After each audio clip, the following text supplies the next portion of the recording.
बिस्मिल्लाहिर्रहमानिर्रहीम। अस्सलाम वालेकुम। उम्मीद है आप सब खैरियत से होंगे। आज की इस वीडियो में मैं आपको बताने वाला हूं कि अगर आपका कोई पेपर मिस हो जाता है, किसी भी वजह से आप पेपर नहीं दे पाते, तो आप इसको रीशेड्यूल में अपना जो भी पेपर है उसको अटैम्प्ट कर सकते हैं।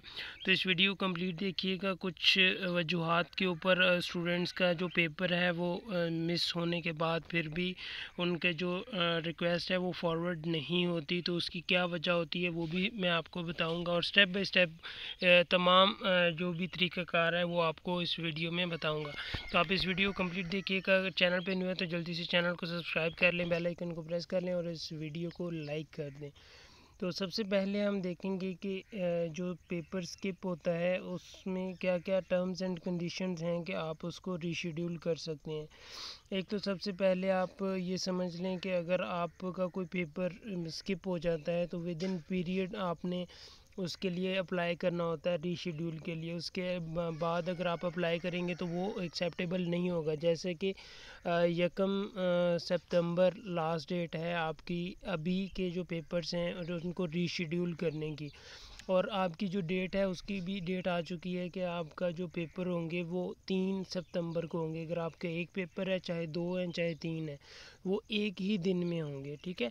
और इसमें ये भी होता है कि जो टाइम आपको यूनिवर्सिटी देगी, पहले तो होता है ना डेट शीट में हम अपना टाइम खुद बनाते हैं, तो यहाँ पे यूनिवर्सिटी ने टाइम बताना होता है, सिटी सिर्फ आपने एक सेलेक्ट करना होता है, बाकी डेट एंड टाइम यूनिवर्सिटी देती है। और डेट ऑलरेडी आ चुकी है, 3 सितंबर है, और टाइम आपको बाद में बता दिया जाएगा। दूसरे नंबर पे अपॉर्चुनिटी जो है वो स्पेसिफिक टाइम पीरियड के लिए 1 टाइम है, और उसके बाद आपका जो पेपर है वो फ़ीस के हिसाब से होगा।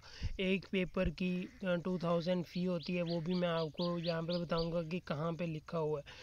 फिर ये फ़ी जो है वो रिफ़ंडेबल नहीं है, कि आप इसको ये नहीं है कि एक मरतबा आप फ़ी पे कर दें और फिर कहें कि मैंने पेपर नहीं देना तो इसलिए मेरा जो है ना रिफ़ंड करना है, तो रिफ़ंड नहीं होगी। आपने जो पेपर आपका मिस हो गया है, अगर आपने उसके लिए अप्लाई करना है तो उसके लिए ज़रूरी है कि आप पहले फ़ी पे करेंगे, फिर पेपर के लिए एलिजिबल होंगे कि आप वहाँ पे पेपर देने के लिए अहल होंगे। तो इसलिए आपने अपना जो पेपर है उससे पहले आपने अपना जो वाउचर आएगा उसको सबमिट कर देना है, ठीक है। इसके बाद आपका जो रीशेड्यूल रिक्वेस्ट हैं वो सारी कंट्रोलर ने अप्रूव करनी होती हैं। अगर वो अप्रूव नहीं करता तो भी आपका पेपर नहीं होगा, ठीक है।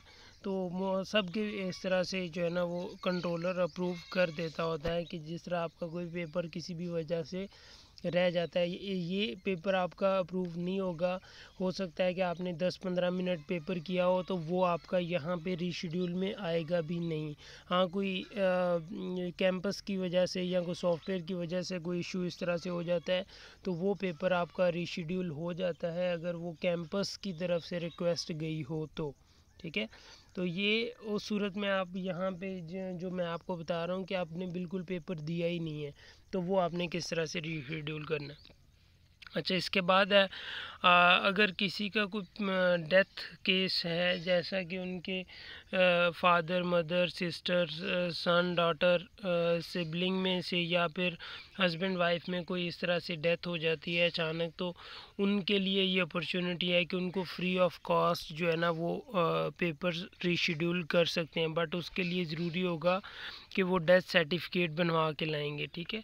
तो डेथ सर्टिफिकेट के बगैर नहीं। और ये वाले 4-5 जो रिश्ते हैं ये वाले अगर हैं तो ये बेसिकली है। नोट में उन्होंने बताया कि रीशेड्यूल चांस जो है वो एक दफ़ा दिया जाता है, बार बार नहीं होगा, और फ़ी जो है वो नॉन रिफंडेबल है। इसी तरह जो फ़ी वाउचर है वो आपके सामने उन्होंने पूरी डिटेल यहाँ पे बताई हुई है। यहाँ पे देखें आप तो ये लिखा हुआ है रीशेड्यूलिंग फ़ी पर एच पेपर, ठीक है। ये कितनी है, 2000 है। ओवरसीज़ के लिए $25 हैं, ठीक है। तो ये बेसिकली जो फ़ी का शेड्यूल है वो सारा यहाँ पे बताया हुआ है। इसके बाद उन्होंने बताया जी जो लास्ट डेट है रीशेड्यूल के लिए वो 1 सितंबर है, मतलब कि आज फ्राइडे है तो नेक्स्ट फ्राइडे तक इसकी डेट शीट है बनाने का, आपके पास रिक्वेस्ट डालने का चांस है।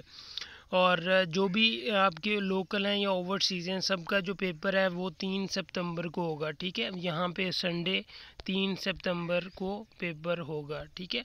तो उसके अकॉर्डिंग आपने अपनी रूटीन को सेट कर लेना है। अब है कि प्रोसीजर आपने किस तरह से इसको रीशेड्यूल करना है। सिंपल आप LMS से लॉगिन करेंगे, स्टूडेंट सर्विसेज में जाएंगे, यहाँ पे एग्जामिनेशन डिपार्टमेंट में, और apply for rescheduling of papers, तो यहाँ पे आप अपना पेपर जो है वो रीशेड्यूल कर लेंगे।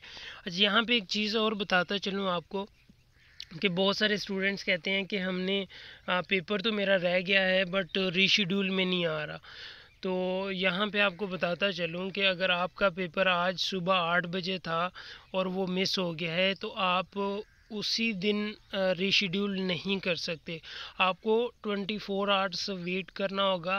24 आवर्स के बाद आप के पास ऑप्शन आता है कि आप इस पेपर को रीशेड्यूल करना चाहते हैं या नहीं करना चाहते।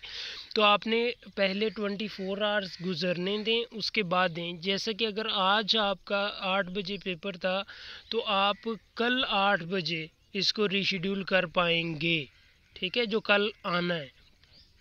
तो आप इस हिसाब से अपना देख लें। अगर आपके पास ये इशू आ रहा है तो 24 आवर्स गुजरने के बाद आप एलिजिबल होंगे।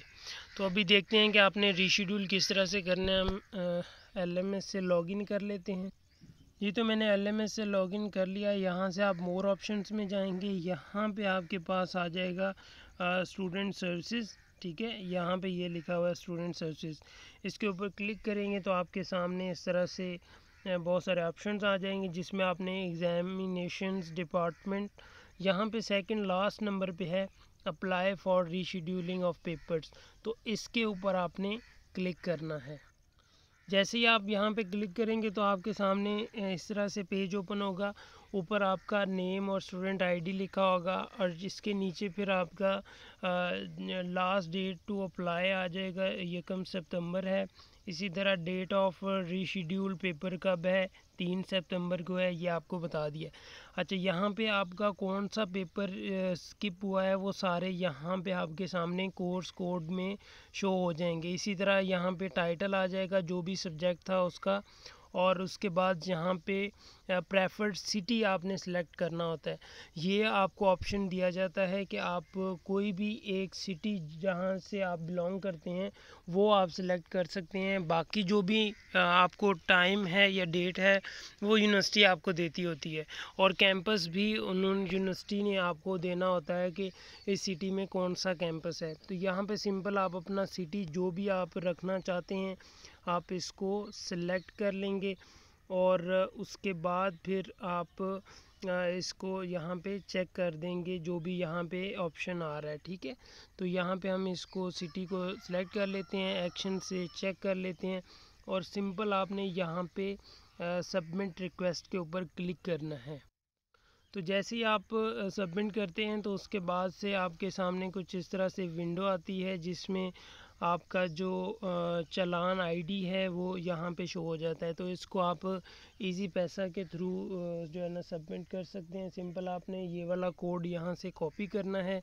कॉपी करने के बाद आपने वर्चुअल यूनिवर्सिटी के जो फ़ी है वहाँ पे आप इजी पैसा से कर सकते हैं। इजी पैसा एप्लीकेशन में जाएं, वहाँ पे मैंने डिटेल वीडियो बनाई हुई है, आप उसको देख लीजिएगा। यहाँ पे कोर्स कोड आ जाएगा, पेंडिंग आ जाएगा, 2000 फ़ी है। इसकी रिक्वेस्ट डेट जो है वो यहाँ पे आपके सामने आज की डेट शो। उसके बाद विथड्रॉ रिक्वेस्ट आप अभी कर सकते हैं, बट जब आप फ़ी सबमिट कर देंगे यहाँ पे स्टेटस अप्रूव आ जाएगा, तो फिर आप इसकी रिक्वेस्ट को दोबारा से विथड्रॉ नहीं कर सकते, अपनी फ़ी को रिफ़ंड नहीं कर सकते। तो आपने इसके हिसाब से अपना जो भी एडजस्टमेंट है वो कर लेनी है, और उसके बाद फिर आपने फ़ी पे करने के बाद आपकी जो रिक्वेस्ट है वो अप्रूव हो जाएगी, और आप 3 सितंबर को अब जो भी आपने सिटी सेलेक्ट किया होगा उसमें एग्ज़ाम देने के लिए एलिजिबल हो जाएंगे। तो होप सो कि वीडियो आप लोगों के लिए बहुत हेल्पफुल होगी। इस तरह की इन्फॉर्मेटिव वीडियोस इसी चैनल पे आपको मिलती रहती हैं। इसके साथ साथ किस तरह से आपने फ़ाइनल एग्ज़ाम की तैयारी करनी है और बहुत सी इम्पोर्टेंट टिप्स मैंने बताई हुई हैं। आप वीडियो की जो डिस्क्रिप्शन है वहाँ पे देख सकते हैं, या प्लेलिस्ट के अंदर इम्पोर्टेंट वीडियोस में जाके देख सकते हैं। तो अपना और अपने प्यारों का बहुत सा ख्याल रखिएगा। आप सब लोगों के लिए बहुत सी तमन्नाएं, दुआएं। अल्लाह ताला आप सबको बहुत ढेरों सारी कामयाबियाँ से नवाजे। आमीन सुम्मा आमीन।